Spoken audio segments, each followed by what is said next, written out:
Obrigado a todo mundo. Esse é um evento incrível para a Nama, um monte de gente.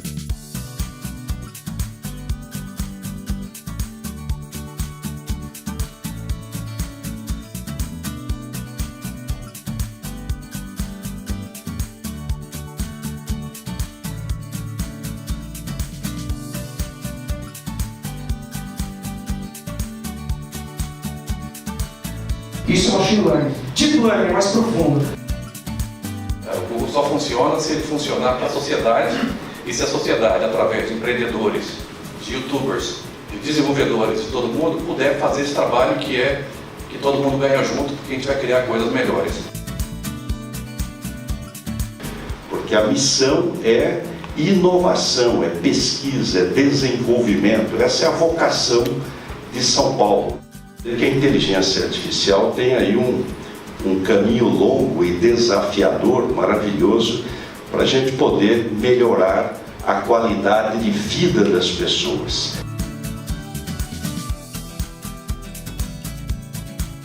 Vamos chamar aqui ao palco o Rafael Figueroa, co-founder e CEO do portal Telemedicina. Bom dia, prazer a todos aí. Meu nome é Rafael Figueroa, eu sou cofundador e CEO da Portal Telemedicina. Tá, o pessoal aqui do meu time, a Cláudia, a Renata, a Roberta e a Maíra, estão com a gente aí. Em primeiro lugar, agradecer ao Scott pelo convite. A gente se conhece já há alguns anos aí foi legal que ano passado a gente foi convidado pela Google para palestrar sobre Machine Learning lá em BH.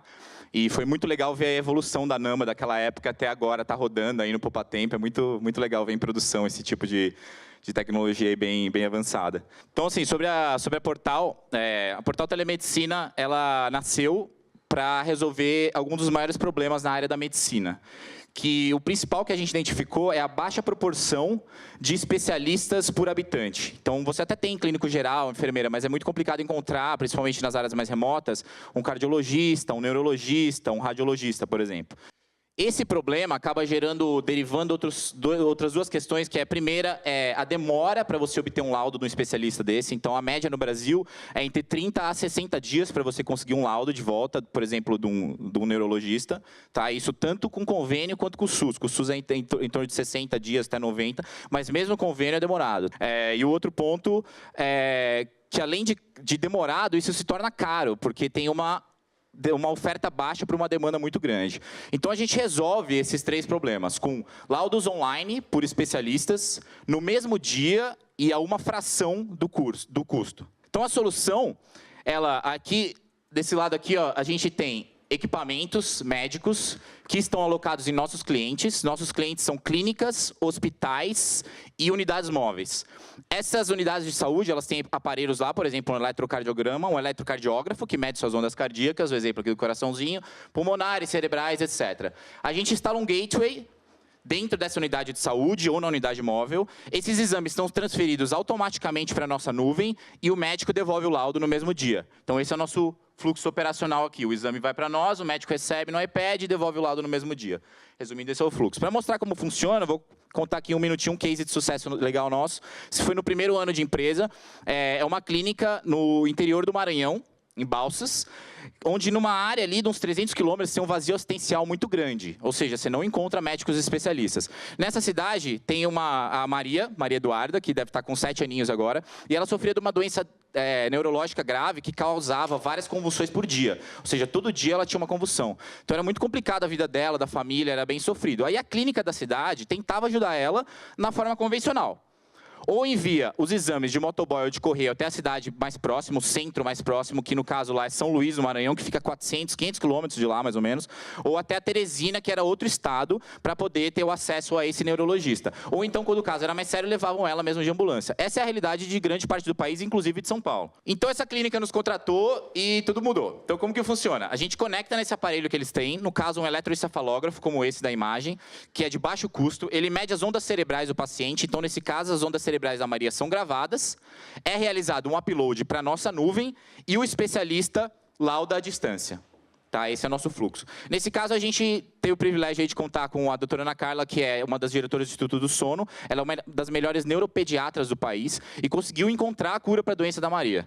Então foi muito legal, porque assim, lá no Maranhão, eles conseguiram acessar essa médica daqui de São Paulo, que é top em neurologia, que numa interação clínica com o clínico geral lá, conseguiu indicar uma medida terapêutica que resolveu o problema da Maria. Então foi muito legal que a família nos ligou, passou um feedback. Isso foi no 4º mês de empresa, então mostrou que o que a gente estava fazendo realmente tinha um propósito muito grande por trás e deu o gás ali inicial no nosso primeiro ano de empresa. Nós estamos hoje no 3º ano. Esse é um exemplo de um laudo, ou seja, eles recebem essa onda cardíaca de um lado e devolve o laudo para a clínica. Esses exames e laudos ficam disponíveis online, num sistema totalmente seguro, criptografado, com assinatura digital. Isso pode ser acessado de qualquer dispositivo. Essa aqui é a tela da clínica, que ela consegue pegar de volta os laudos. Um ponto bem interessante, que aí já vai indo um pouco para a área de inteligência artificial, o que a gente percebeu? Que não teve uma adoção em larga escala da telemedicina por causa da dificuldade de uso. Que era mais ou menos o que o pessoal estava falando aqui, que a Carla estava comentando. Que para você usar qualquer solução dessa em larga escala, você precisa considerar vários públicos diferentes, inclusive alguns que são leigos em informática. Então, o que a gente fez? No primeiro ano de empresa, em parceria com o CNPq, a gente desenvolveu uma integração direto com os aparelhos médicos, que transfere automaticamente esses exames para a nossa nuvem, sem a necessidade de intervenção humana. Então, bateu o eletrocardio lá na Amazônia, aparece no iPad do médico aqui em São Paulo. Fez um raio-x lá no Maranhão, aparece para o nosso radiologista aqui em São Paulo.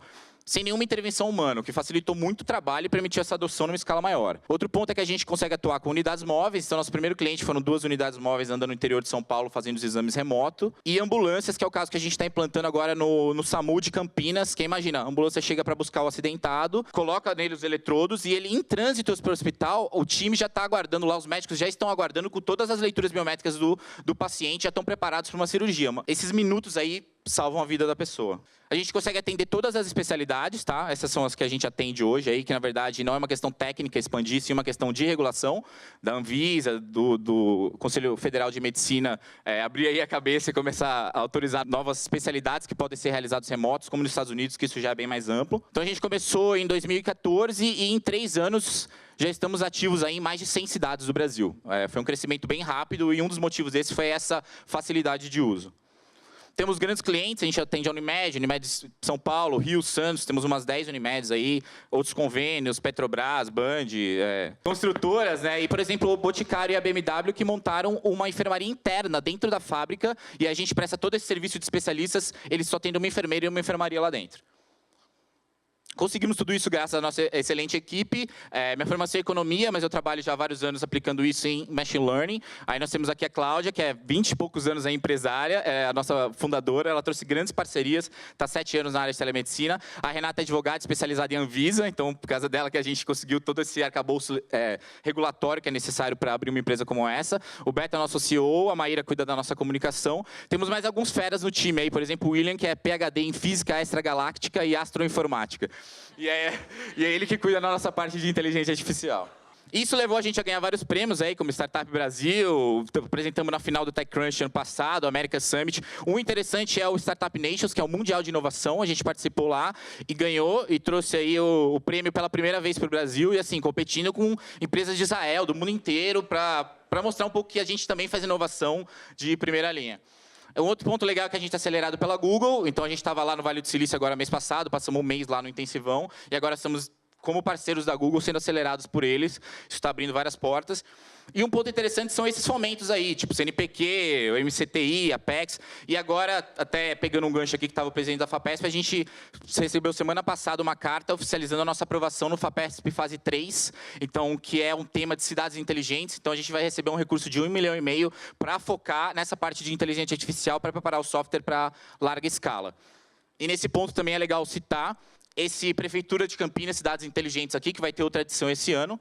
E é uma parceria também entre a Prefeitura de Campinas e startups. Vai ter a 3ª edição agora, então é muito legal, porque assim, semelhante ao PitchGov, eles abrem a cidade de Campinas para ser um case, e com essa parceria a gente está instalando lá o software em todas as unidades de saúde. Então imagina, você vai no SUS, do seu bairro e vai conseguir fazer exame de cérebro, pulmão, coração no posto de saúde do bairro. Isso vai desafogar o Hospital Mário Gatti lá, que hoje recebe todo mundo no mesmo hospital, sendo que, segundo o secretário de Saúde de Campinas, em torno de 70% a 80% dos atendimentos poderiam ser resolvidos no posto de saúde do bairro. Tá? Então, isso vai descentralizar bastante. Um pouquinho sobre IA, né? Então, assim, a gente começou fazendo os laudos. Nosso core business é esse. A gente não começou, vamos aplicar IA para a medicina. A gente começou fazendo manualmente. Então, a gente foi percebendo os gargalos operacionais que isso causava e que foi o que impediu a adoção em larga escala. E foi aí que entrou o Machine Learning para a gente conseguir superar esses gargalos de uma forma automática e realmente simplificar muito o processo de uso para o usuário final, que é nossas clínicas e hospitais, e para o médico na outra ponta. Então, nesse exemplo aqui, já é nosso algoritmo fazendo uma detecção automática de patologias. Então, ali, por exemplo, esse da esquerda é um raio-x normal. Aqui é o cardiomegalia, que é aquele coração grande, ó, vocês veem a diferença desse coração para esse aqui. E aqui é um derrame pleural. Então, com isso, a gente consegue derivar vários tipos de atividades dentro do software. Por exemplo, a gente recebe aqui uma onda cardíaca, ela passa numa rede neural aqui que detecta o batimento cardíaco, uma taquicardia atrial, isso aqui sobe, faz uma triagem automática das urgências, porque a gente faz milhares de exames por dia. Então, imagina que o cara que está tendo problema do coração, ele é o 1000 da fila. Então, o algoritmo fica sem parar fazendo essa triagem, botando ele em primeiro lugar e a gente consegue atender essas urgências em primeiro. O médico valida, ou seja, a gente só está empoderando o médico, não substituindo ele. A gente só cria essas sugestões para criar uma triagem interna, uma avaliação da qualidade técnica do exame, por exemplo. A partir dessa triagem, o médico vai lá dizer arritmia, por exemplo. Aí isso treina continuamente a nossa inteligência artificial para que ela continue evoluindo. Quanto mais situações tiverem, mais vai alimentando ele. Isso, exatamente. Aí aqui é um exemplo. Ó, por exemplo, ele identifica que essa onda está alterada, que aqui é um ritmo irregular. Vai jogando para o médico. Essa onda está alterada, sim ou não? Se o ritmo é irregular, sim ou não? Isso é uma arritmia sinusal, sim ou não? O médico vai tendo essa interação e a cada vez que ele faz um laudo, isso automaticamente retreina o sistema inteiro, elevando a nossa precisão, que está em torno aí de uns 80% a 90%, dependendo da especialidade. O objetivo é esse. A gente está usando IA como um intermédio para realmente aumentar a produtividade dos médicos e conseguir prestar um serviço que nosso objetivo é garantir o acesso universal à medicina de qualidade no mundo inteiro. Primeiro, eu acho incrível isso que vocês estão fazendo, de pensar no plural. Eu acho isso muito legal. Usar a inteligência artificial e deixar bem claro que não é para substituir a mão de obra humana, e sim para agregar. Duas coisas. Monetizar. Como se monetiza isso? Porque é tudo muito bonito. Se fala muito de eu fiz isso, eu criei aquilo. Como que você consegue monetizar dessa maneira? Porque pessoas vivem, pessoas comem, diferente da máquina. E segundo, onde vocês mais estão esbarrando para não viabilizar a ideia de vocês? Porque muita gente tem isso, é o que eu mais escuto hoje em dia. Quebrar, eu falei quebrei uma, o nosso amigo falou que quebrou 3, mas eu conheço gente que está quebrando, e está desencanando e está voltando a trabalhar com o que não gosta. Legal. Bom, vou começar respondendo então. Primeiro ponto, a questão da monetização, eu acho isso fundamental. Eu vejo muita gente que está abrindo startup para IA de não sei o quê, a IA aplicada a tal. Ou seja, o core da startup é a IA e não o problema que eles querem resolver. Então, assim, o foco não pode ser a inteligência artificial, e sim tem que ser resolver um problema. Se a inteligência artificial poder ajudar isso, ótimo, excelente. No nosso caso, a gente nem usava isso no início, tá? Isso aí acabou sendo uma consequência. Então, o que realmente gera valor para a empresa e para o usuário final? É você botar isso em produção, não é você estar lá no laboratório com super algoritmos e tal. O que realmente vai gerar um valor final é isso estar dentro de um ciclo produtivo da sua empresa e prestando realmente um valor final ao usuário. E isso é complicado. Eu vejo bastante startup por aí que está ainda pedalando na parte ali dos algoritmos, sendo que, na verdade, eles deveriam estar se preocupando mais em embarcar isso num design bonito, uma usabilidade boa, para poder gerar esse valor final ao usuário. Aí a monetização vai ser uma consequência. No meu ver, o desafio maior no momento é regulatório.